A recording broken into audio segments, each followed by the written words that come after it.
नूंह के रोजकामेव आईएमटी मुआवजा राशि बढ़ाने को लेकर धरना प्रदर्शन कर रहे किसानों के खिलाफ देर रात की गई कार्रवाई।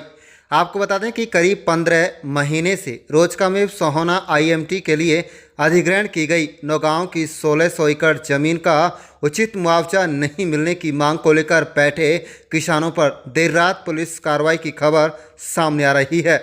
इस दौरान पुलिस ने न केवल 2 किसानों को गिरफ्तार किया है बल्कि हल्का बल प्रयोग भी किया गया, जिससे एक युवा किसान को चोट आने की खबर सामने आ रही है। पुलिस इस मामले में पूरी तरह से चुप्पी साधे हुए है और मीडिया को इसकी कोई जानकारी नहीं दे रहे। लेकिन भारतीय किसान यूनियन के युवा प्रदेश अध्यक्ष रवि आजाद ने यासीन और एस मोहम्मद नाम के बुजुर्ग किसानों को गिरफ्तार करने तथा एक युवा किसान को चोट आने की खबर पोस्ट की गई है। वहीं आपको बता दें कि रेवासन, कवरसिका, रोजकामेव, खेड़ी कंकर, महरौला, बड़ेला की इत्यादि सहित नौगांव की तकरीबन 1600 एकड़ भूमि का अधिग्रहण आईएमटी रोजकामेव विकसित करने के लिए वर्ष 2010 में किया गया था। उस समय सरकार ने किसानों को 25 लाख रुपए प्रति एकड़ मुआवजा दिया था, जिसके बाद किसानों ने धरना प्रदर्शन शुरू किया तो सरकार ने इसमें 21 लाख रुपए प्रति एकड़ मुआवजा बढ़ाने की घोषणा की। किसानों का कहना है कि बढ़ा हुआ मुआवजा भी उन्हें आज तक नहीं मिला और उनकी कई अन्य मांग भी हैं। इसी बात को लेकर नौगांव के किसान पिछले करीब 15 महीने से धरना प्रदर्शन धीर धोखा गांव में कर रहे हैं।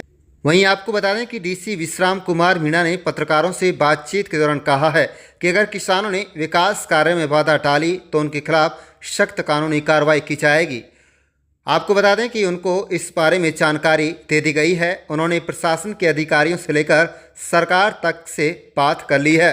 अगर किसान कानूनी कार्रवाई कोर्ट में करना चाहते हैं तो उनके रास्ते खुले हुए हैं, परंतु किसान पहले ही साफ कर चुके हैं कि अधिग्रहण के समय जो उनसे हल्फनामा लिया गया था उसमें उनके कानूनी अधिकार पूरी तरीके से छीन लिए गए थे। लंबे समय से मुआवजा सहित इत्यादि मांग को लेकर धरना प्रदर्शन कर रहे किसानों का आंदोलन अब पूरी तरह से समाप्त होता दिखाई दे रहा है। जिला प्रशासन ने अब सख्त रुख को अख्तियार कर लिया है, जिससे किसानों में हड़कंप है। मुख्यमंत्री जी टीम डेलीगेशन मिला है, पर 2 किसानों की गिरफ्तारी की खबरें आ रही हैं, अभी भी उसका धरना प्रदर्शन चल रहा है। इसको आप कैसे देखें? देखिए, उसमें जो किसान है उनसे लगातार मैं बैठक कर चुका हूं। जनवरी के महीने में, फरवरी के महीने में एमडीएचएस आईडीसी से भी उनकी मुलाकात हुई है। माननीय मुख्यमंत्री जी से भी वो 9 अप्रैल को उन्होंने मुख्यमंत्री आवास पे जाके ज्ञापन दिया है।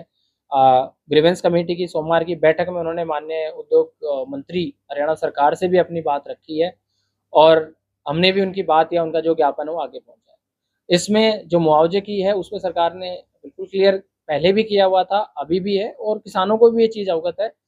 सोमवार की जो बैठक है उसमें भी हमने इस चीज़ को अवगत कराया है कि उन्होंने एफिडेविट भी दिया है, साथ ही सरकार ने उनको मुआवजा जो बढ़ा के दिया वो दिया हुआ है। और क्षेत्र का विकास ना रुके, जो उद्योगकर्मी हैं जिनको अपना पूंजी इन्वेस्ट की है, क्षेत्र के लोगों को रोजगार मिलना है, हरियाणा का विकास होना है, उसमें कहीं ना कहीं ये चीज़ें बाध्य हो रही हैं और कानून अपना कार्य करेगा। कहीं भी लॉ एंड ऑर्डर अगर कोई उनकी बात है वो प्रॉपर फॉर्म में हम पहुंचा रहे हैं, वो भी अपनी रखें, पर आंदोलन या काम को रोकना कहीं नहीं है। कोई किसान अगर आंदोलन को रोकता है, आंदोलन करते हुए कार्यों को रोकता है, उद्योगपति को नुकसान पहुंचाता है और जो हमारे विभाग कार्य कर रहे हैं वहाँ पे, चाहे बेसिक आधारभूत संरचना हो, सड़क हो, चाहे पेयजल का हो, चाहे सीवरेज का हो, उसको रोकता है, तो जो भी दोषी हैं उन पे कार्रवाई की जाएगी। ये हमने किसानों को मंत्री जी ने भी स्पष्ट किया है और मैंने उसके बाद मेरे से भी उन्होंने चर्चा करी है। मैंने भी इस चीज़ में बिल्कुल स्पष्ट किया है कि इसमें कोई तरह की कोताही नहीं और कोई तरह की टॉलरेंस हम बर्दाश्त नहीं करेंगे।